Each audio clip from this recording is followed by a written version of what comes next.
Change is the rule of nature. बदलाव प्रकृति का नियम है। इस बात से मना नहीं किया जा सकता कि पिछले 40-50 साल में अमेरिका की जो मोनोपोली रही है, जो वर्चस्व रहा है पूरी दुनिया के देशों पर, और वो एक सुपर पावर की तरह रहा है इन 40-50 सालों में। और वो ऐसा इसलिए कर पाया क्योंकि उसने अपनी करेंसी को, अपने डॉलर को मजबूत किया और उसका एक छत्र राज रहा है इस दुनिया पर। लेकिन जैसा बदलाव प्रकृति का नियम है, ये भी कहीं ना कहीं बदलना ही है, और वो तभी होगा जब डॉलर कमजोर होगा। कोई भी देश हो, अगर वो दो देश आपस में व्यापार करते हैं तो उन्हें इंटरनेशनली डॉलर में व्यापार करना पड़ता है। जैसे मान लीजिए भारत को कुछ सामान खरीदना है यूनाइटेड किंगडम, इंग्लैंड से, तो इन दोनों देशों के बीच में व्यापार होगा डॉलर में। ना तो भारत की करेंसी डॉलर है, ना ही इंग्लैंड की करेंसी डॉलर है, लेकिन ये वर्चस्व है कि दोनों देशों को अमेरिका की करेंसी में व्यापार करना होगा। इससे होता क्या है, इससे अमेरिका को मजबूती मिलती है क्योंकि डॉलर मजबूत होता है, और जिस देश की करेंसी मजबूत होती है उसका सुपर पावर बनना तय होता है। लेकिन अब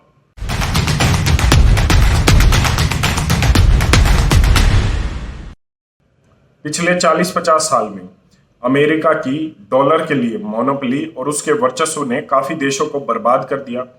जिस भी देश ने अपनी करेंसी को उठाने के लिए काम करने की सोची, जिसकी वजह से डॉलर को नुकसान होता दिखा, तो अमेरिका ने उस देश के खिलाफ जंग छेड़ दी और उस देश के नागरिकों की सहायता के लिए, उनकी सुरक्षा के लिए ऐसा बोलकर उस देश को खत्म कर दिया, बर्बाद कर दिया, और वहां पर अपना कब्जा एक अनौपचारिक रूप से कर दिया, एक अपना पपेट वहां पर बैठा दिया जो डॉलर को और मजबूत करता चला गया।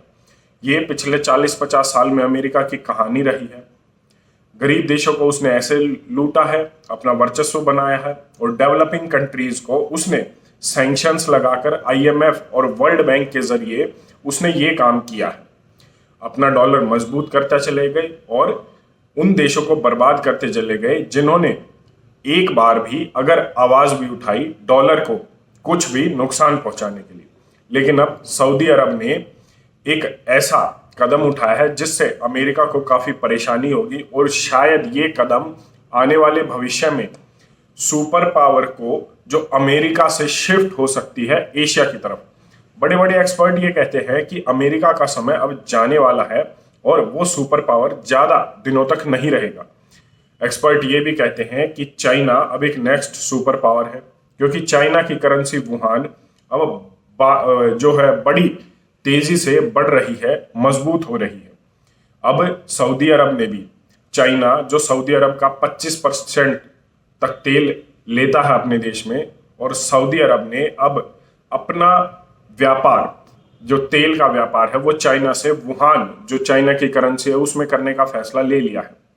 अब इससे दो बातें होंगी, एक चाइना की करेंसी वुहान मजबूत होगी, और दूसरा अमेरिका की करेंसी जो डॉलर है वो कमजोर होगी, जिससे अमेरिका का वर्चस्व घटेगा और चाइना का बढ़ेगा।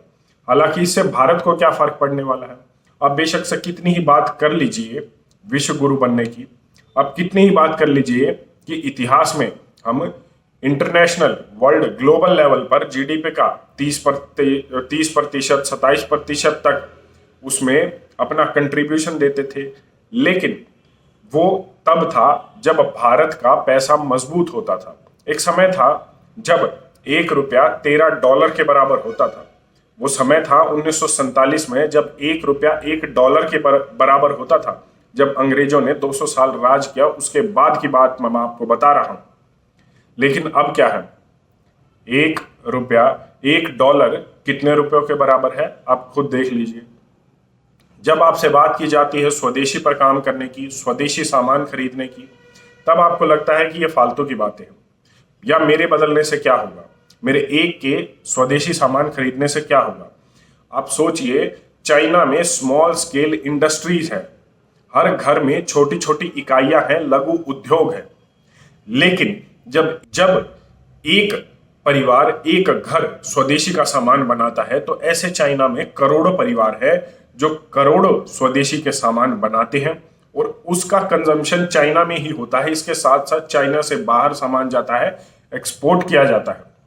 तो शुरुआत अपने से करनी होगी। लेकिन जब हम बात करते हैं भारत में, तो इन्हें ये लगता है, हमारी मानसिकता ऐसी हो गई है कि जो कपड़ा लंदन से आया वो अच्छा है, जो सामान अमेरिका से आया है वो तो ब्रांडेड है ही। लेकिन सच ये नहीं है। इसके दो पहलू हैं। एक, जो मैंने कहा कि डॉलर मजबूत होता है, उस देश की करेंसी मजबूत होती है। जैसे चाइना से हमारा सामान आता है तो चाइना की करेंसी को हम मजबूत करते हैं। दूसरा, हम अपने पैसे की वैल्यू को घटाते हैं, जिससे इंटरनेशनल मार्केट में काफी ज्यादा नुकसान हमें झेलना पड़ता है। अब कितनी ही बात कर लीजिए विश्व गुरु की, ब्रेन ड्रेन ऐसे ही चलता जा रहा है, ट्रेड डेफिसिट बढ़ता जा रहा है, हम सामान ग्लोबल लेवल पर भेज कम रहे हैं, बेच कम रहे हैं और वहां से खरीद ज्यादा रहे हैं। इसको ट्रेड डेफिसिट बोलते हैं। ये बढ़ता जा रहा है। भारत के राज्यों पर कर्ज बढ़ता जा रहा है। आईएमएफ और वर्ल्ड बैंक जैसी संस्थाएं हमारे ऊपर सैंक्शंस लगाती जा रही हैं। अगर आपको ये लगता है कि आप आने वाले भविष्य में किसी भी तरीके से नेतृत्व कर सकते हैं, तो उसका एक ही मूल मंत्र है, स्वदेशी।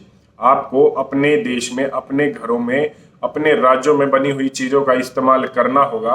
अगर आप चाहते हैं कि जैसे चाइना कर रहा है, अपनी युआन की जो उनकी करेंसी है उसको मजबूत करके विश्व गुरु की ओर बढ़ रहा है, सुपर पावर की तरफ बढ़ रहा है, अगर आप चाहते हैं कि भविष्य में भारत भी ऐसा कुछ करे, तो ये एक छोटा कदम सही लेकिन एक बड़ी पहल साबित होगा। लेकिन इसमें सरकार का भी रोल आता है। लेकिन सरकार ज्यादा कुछ नहीं कर सकती क्योंकि उसके ऊपर सैंक्शंस हैं। हाँ, इतना जरूर हो सकता है कि अगर आप बाहर का सामान ही ना खरीदे तो सरकार के पास भी कुछ कहने के लिए ग्लोबल लेवल पर बात आ जाती है कि हम क्या करें।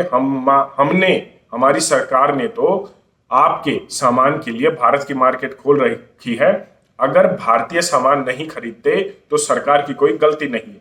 जैसे जापान की मार्केट सभी देशों के लिए खुली हुई है, खासकर अमेरिका के लिए, लेकिन जापान में आपको कोई भी व्यक्ति अमेरिका का सामान खरीदता हुआ नजर नहीं आएगा, चाहे उसे सामान मिले या ना मिले, चाहे उसे जापान का सामान जो बेशक घटिया क्वालिटी का हो, महंगा मिलता हो, लेकिन फिर भी वो वही खरीदता है।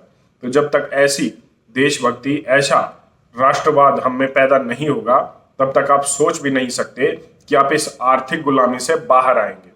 आप इस पर अपनी क्या राय रखते हैं, एक बार कमेंट करके जरूर बताएं। धन्यवाद। जय हिंद।